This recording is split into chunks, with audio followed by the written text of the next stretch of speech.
our mayor of Russellville, Fred T., to come and share a few words with us. And let's welcome him as he comes.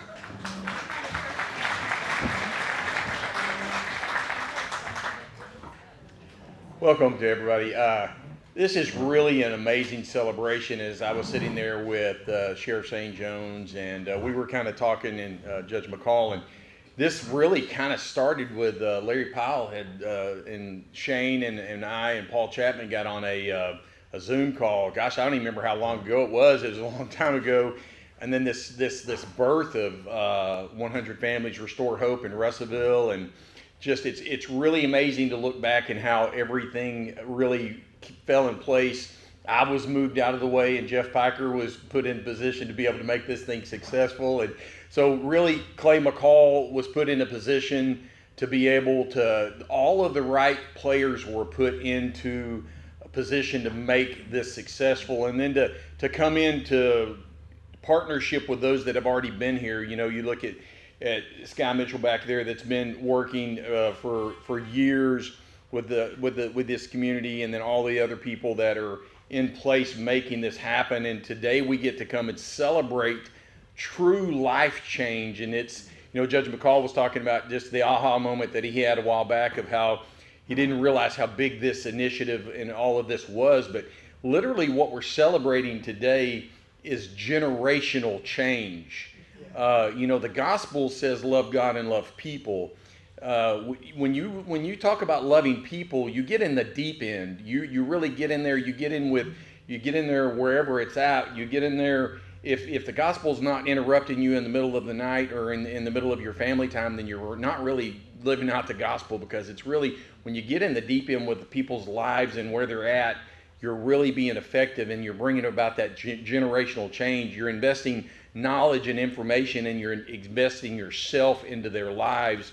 And that's what we're celebrating today, is the success of this initiative that, you know, Paul and Jeff and Judge have really brought into Russellville and all their teams. There's so many people I can't mention, but we're talking about things that will literally, today will be remembered generationally, because kids of the people that we celebrate today and their grandkids, their lives are going to be changed because of this effort. So thank you guys for being part of it.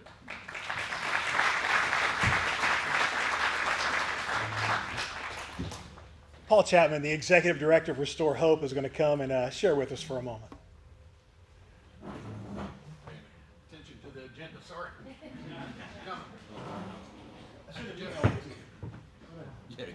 You melted to me.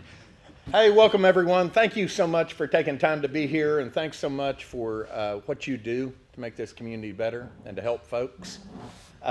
Many years ago, we thought, after doing a lot of direct service in our own community, we thought it is just so hard to be able to partner together.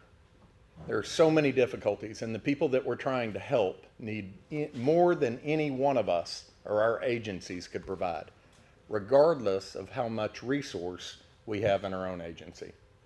And so what would it look like if a community actually had the tools and a model to be able to connect together, to work almost as if you're all under one roof, which is, yeah, look at that. I threw that in there.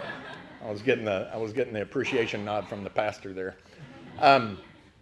Almost as if you all work for the same organization to help the shared client that you have, whether you're in law enforcement, whether you're in behavioral health and housing, in schools and education, you're in church, feeding program, you could all work together to give the help that someone needed, so that all that stood in the way of them and success was their capacity and their willingness to succeed. And that's what we're here to celebrate this year, is Russellville has done so well. Pope and Yale counties have done so well in being able to partner together to help folks, and I think we're going to hear about some of those statistics. But I do want to point out, Ted Dickey is here. He's about to put some food in his mouth. Ted Dickey is a board member of Restore Hope, and many years ago, this is exactly what we were hoping for as we started down the road. Could we acquire a system and make it available to the people of Arkansas, to you all? Could we develop a model and work with communities to perfect that model? And that's what we're seeing here today. So thanks, Ted, for especially as it was all just aspirational vision. But that's what we're here to celebrate today. And thank you for letting us be a partner with you all in this work, and thanks for all the work that you're doing for your community and helping families move from crisis to career.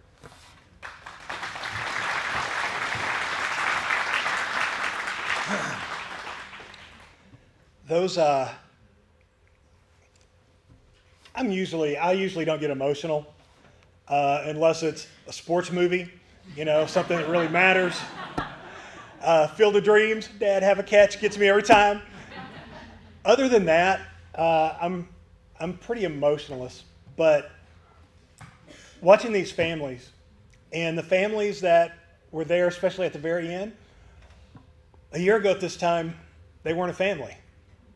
They were apart. The kids were in foster care. But they've been unified because of what you guys, because of what our community has done. We saw people getting vehicles. We saw people celebrating birthdays.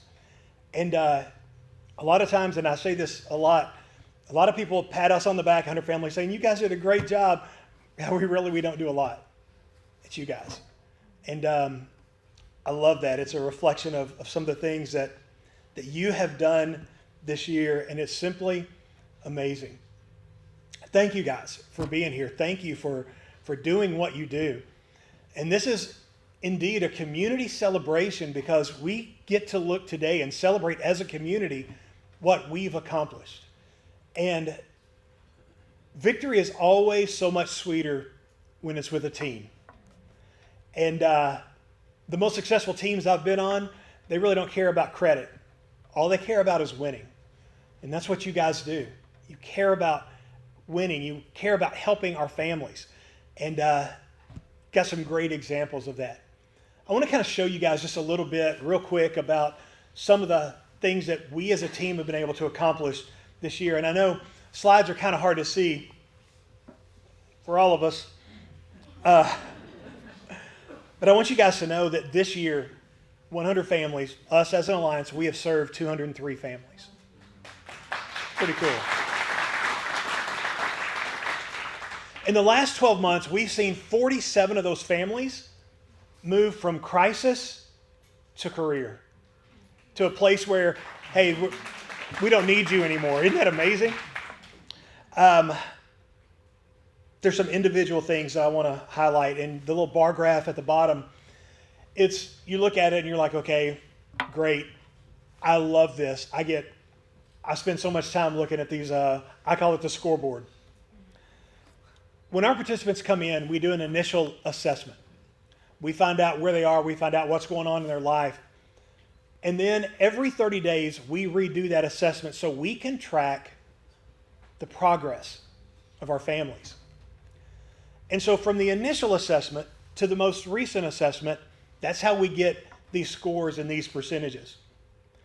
Our families in Pope and Yell County have seen a 258% increase in those that are financially stable.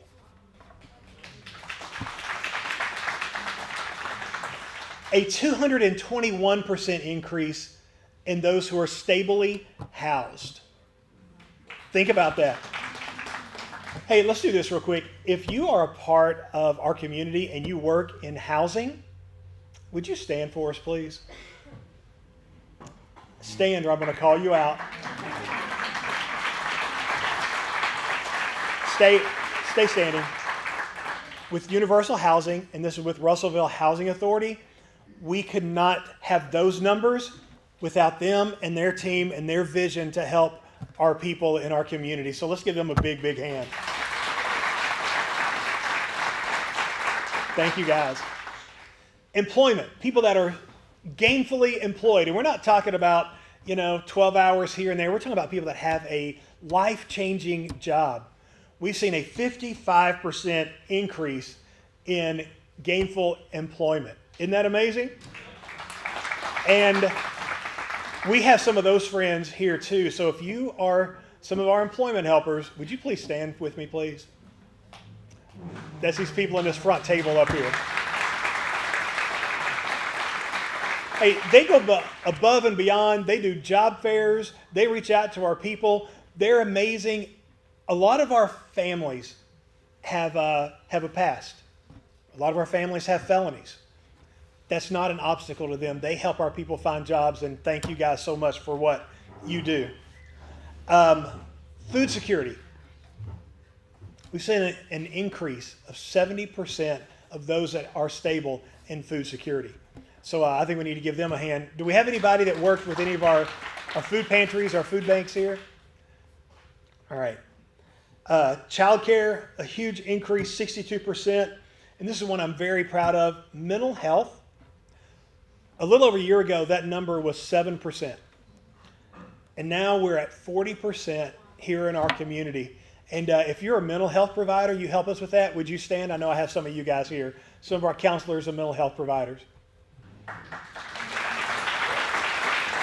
Also our addiction. So you guys that help us with addiction services, go ahead and stand, because that's a big part of what we do. Because mental health and addiction just go hand in hand, and these guys do an amazing job of not just treating the addiction, but also treating the trauma that accompanies that addiction. And a lot of times people ask the question, well, what are we treating? Are we treating mental health, or are we treating addiction? And the answer is yes. Because so often they're just hand in hand. But in every aspect, we've seen increases in our community. One that's it's kind of really hard to see. It's a little circle over here, the little pie chart that's mostly blue and a little bit of purple. That's our reunification rate. That's families that have been a part of 100 families and have had their case closed.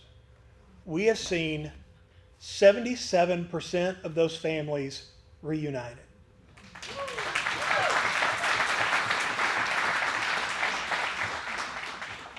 We've seen 22% of those families, if they couldn't be reunited, those kids have gone to relatives or fixed of kin for permanent placement. And I think that's amazing too. And there's a very, very special group of people that, golly, what's wrong with me? That we have to honor because of that. They're in the job that they're in because they make a lot of money. They're in the job that they're in because of these numbers and because of the kids that are represented by these numbers. So would you guys, with our DCFS staff, would you guys please stand?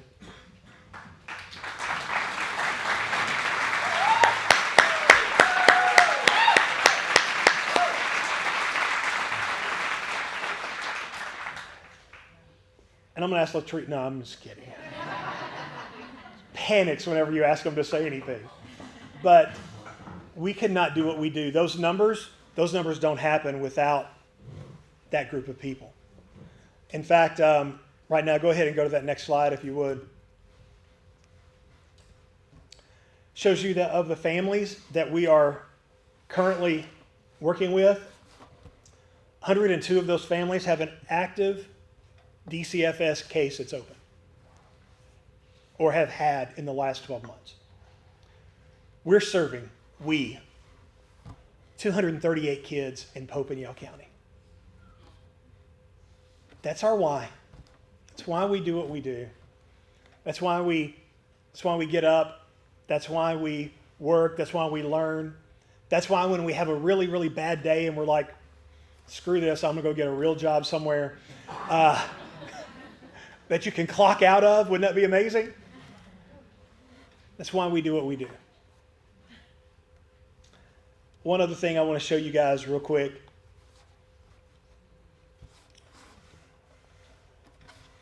And this is our care team number. And that number for Pope and Yell County is 9. That means for every participant that is signed up for 100 families, there's 9 community partners that have rallied around them to work together. Because here's what we've learned. You can mess up your life by yourself, right? I tell our team all the time, nobody comes into our building because they've made good decisions. Nobody comes into your office because they've got all their stuff together. You can mess it up by yourself, but a lot of times you can't fix it by yourself. And that's why this is so important. So for every member, every number of persons, every person that comes through, we've got 9 community members that are standing alongside them. Why are our numbers in Pope and Yell County what they are? Because they're not doing it alone. You guys are doing it with them. And this is just an opportunity for us today to say thank you, because we get to see it every single day. We get to see the progress in our families, and maybe you just have a snapshot. You know, maybe you don't really know what happens after they get their apartment. Maybe you don't really know what happens after they get their job or when they're going through their addiction counseling. We get to see it all. We have a window into their home, into their family. And we get to see the progress that's being made because you care. And you have compassion. And on their behalf, thank you for doing what you do. I appreciate it so much.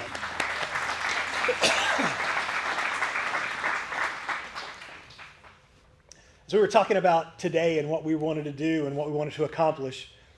There was one very special lady that came to mind. And Senator Breanne Davis, if you would go ahead and make your way on up here. We met in this room 2 years and a month ago. And she shared with us, and I hope you're not going to give the same story. Same exact speech. Exactly. No. About being a tree in a forest. And how every individual tree makes a difference. And that's what you guys have done. And I thought it would be very appropriate to have Senator Davis come back and share with us again today. So thank you so much for being here today.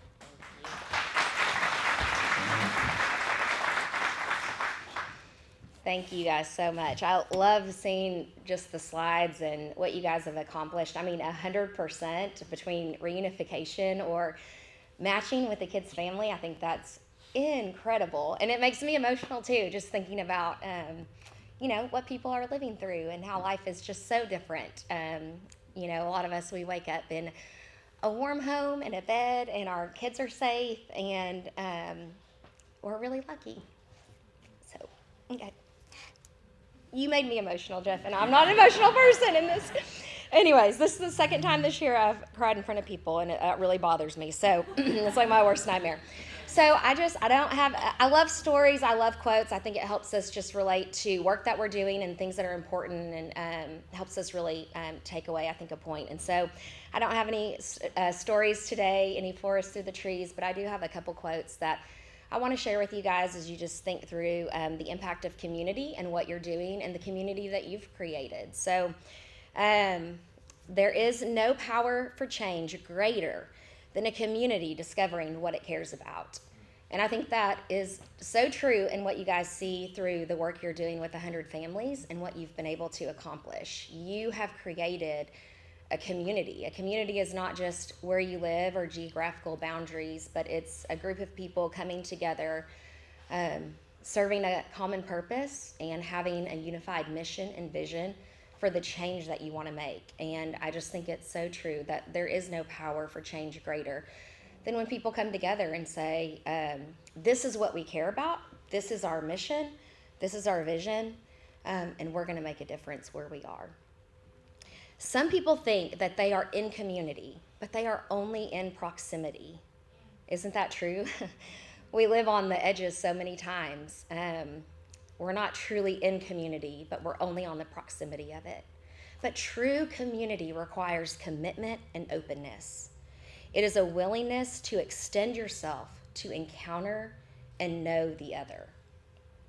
And I think when you truly lean in to know someone, to encounter a person, to wade through what's uncomfortable, what's ugly, what's messy, what hurts, what you want to fast forward through as quickly as you can, people realize the authenticity that you have, the care that you actually have for them, and I think they're more willing to open up and say, someone believes in me, I'm going to stay on track, I can do this, and more willing to open up and be a part of changing their lives. And like the mayor said, generational change. I think it's so important when we really lean in and wade through the uncomfortable with people and be a part of community. That's what community is, really digging in and not living on the peripheral, but saying, I'm going to come along beside you for as long as I need to.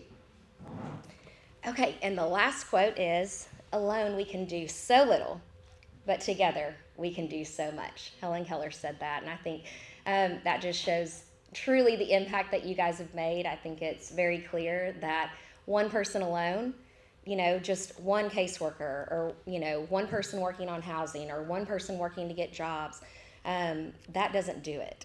It's all of us together, coming together. That's when we can do so much. So thank you for the work you do. I think thank you is not enough, but we truly appreciate it, and it makes a huge difference. And those statistics are staggering in the most positive way. It's truly, just crazy. We haven't seen anything like that when we look at kids in foster care systems and people changing their lives around. Recidivism rates, you can go down the list of things that people struggle with. And so I just think the work that you all have come together to do, together you are doing so much. Thank you. Hey everybody, my name is Zach George. I'm the Smart Justice Court Coordinator here for Polk County District Court, our initiative here. And this is just a piece of the work that we've been doing over the last 6 months. If you've been joining us for Alliance meetings, you've kind of heard us talk about this and the work that we're doing, but we've now reached that 6-month period. And so today we're going to do something special for you. Judge McCall is going to come do his favorite thing, which is public speaking. And then we're going to have our first graduation. And so I just want to acknowledge we do have other participants in the room of the program. They've been invited and they're here today. I can't wait to do this with all of you, to make a big deal out of all of you. And I hope that today you can see a picture of everyone in here is a part of your story. And the people in here that you don't know and you haven't met, and maybe you've seen and you feel like there's some big important people here, but we're all here to work for you and to help you and to assist you in your life and there are people in positions of power that are sitting in this room today that want to see you succeed. And they want to be a part of your story. And they don't even want to be a part of it. They're happy to be a part of that. And so I want you to know that. I want you to see that. And so without further ado from me, Judge Clayton McCall, give him a round of applause, please.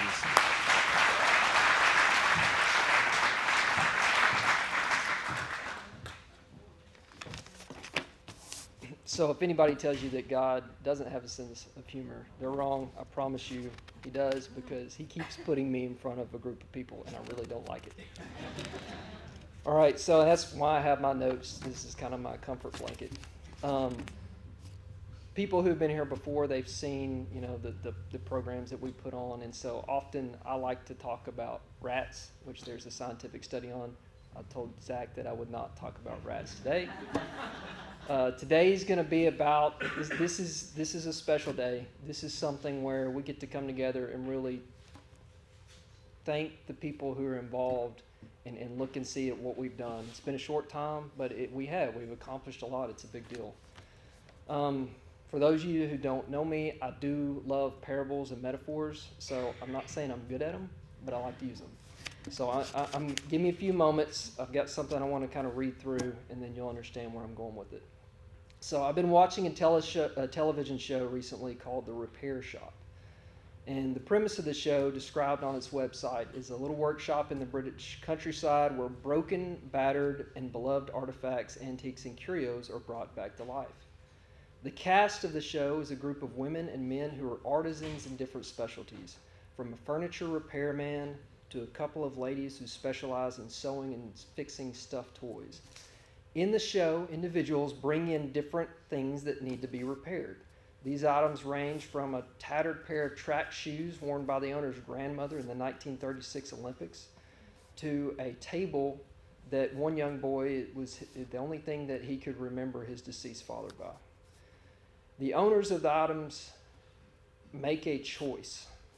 Instead of throwing them away, the items are brought back to life. It'd be easier to throw it away and probably much cheaper. I can't put into words the transformation that the items undergo.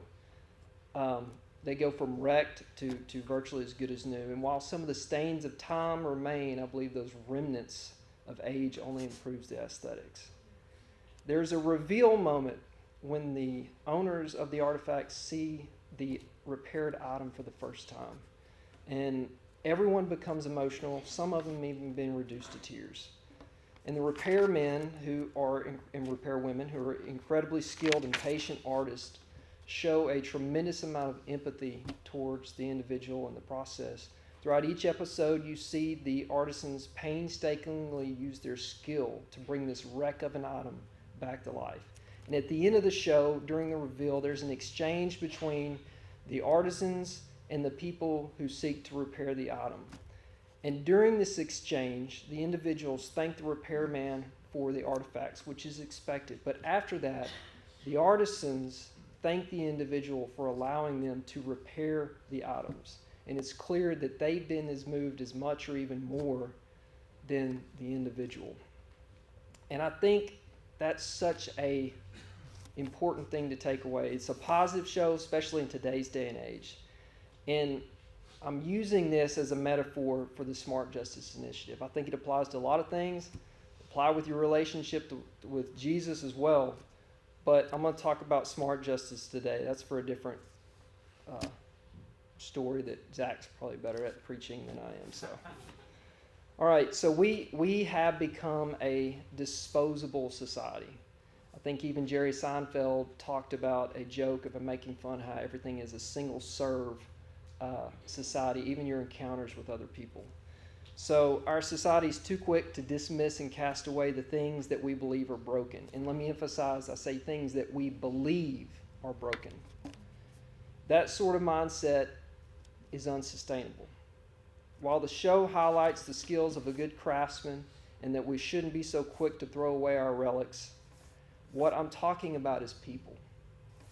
Just like the items in the show, life has a way of beating people down. Sometimes they're abused, neglected, even broken. But this doesn't mean that they lose their value.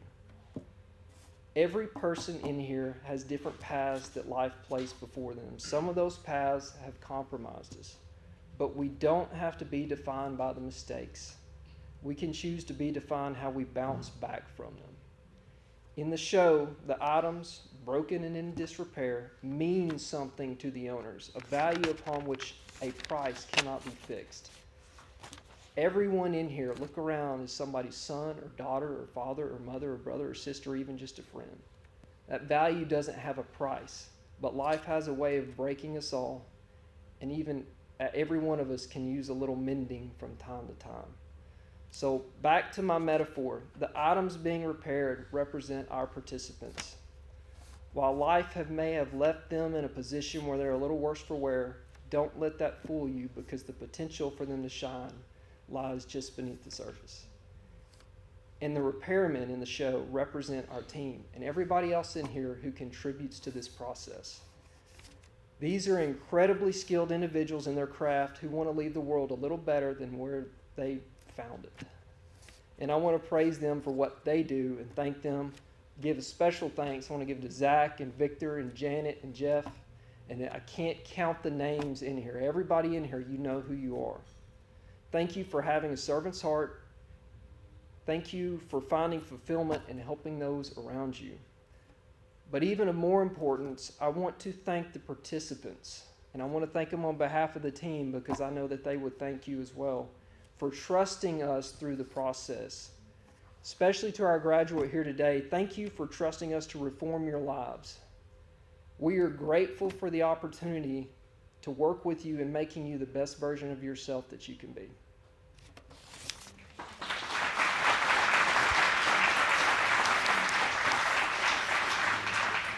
And so for any new additional participants that we have here today, again, I'm glad that you're here. I'm glad that you chose to be part of this process. What you got it?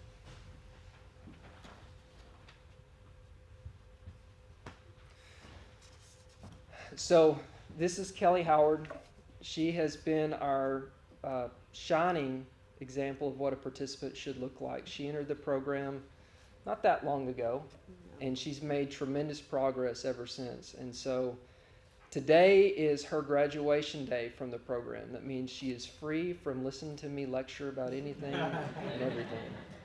And so I want to thank you, Kelly, for putting in the effort, putting in the work, and trusting the process. Congratulations.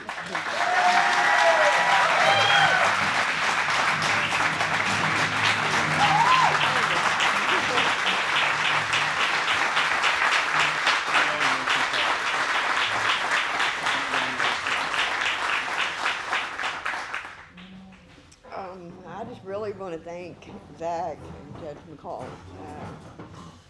Without y'all, I'd still be sitting in the same spot I was 6 months ago. And just because I graduate don't mean that I'm not going to keep thriving. I just want to thank y'all from the bottom of my heart and the committees and all the help that y'all had. Thank you.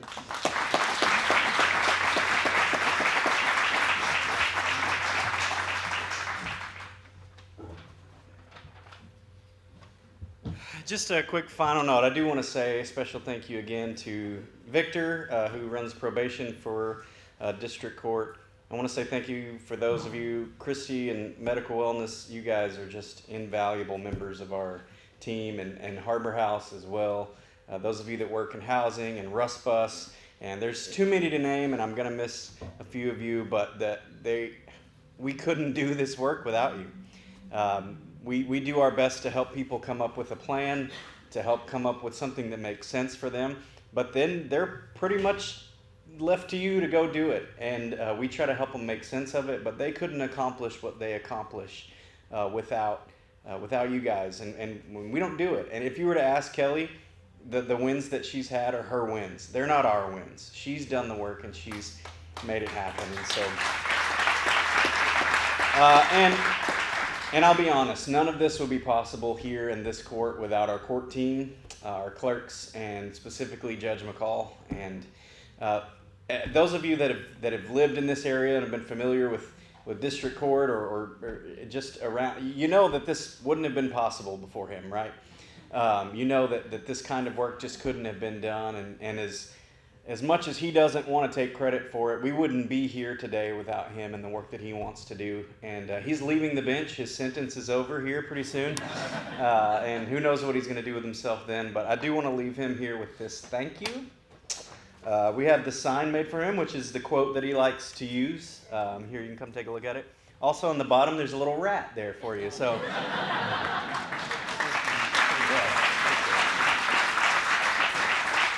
Thank you guys so much for being here. Appreciate it.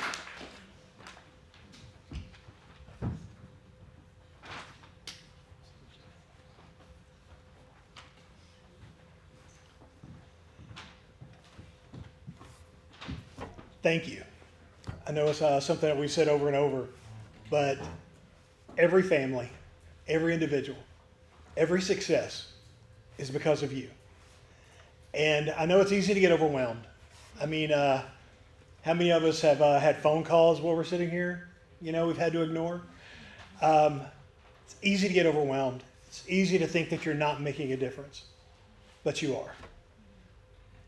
You may not be changing the world, but for our families, you're changing their world. And thank you guys for what you do. Thank you for coming today. Hope you guys have a very Merry Christmas and a blessed New Year. And have a wonderful, wonderful afternoon. Thank you guys so much for coming today.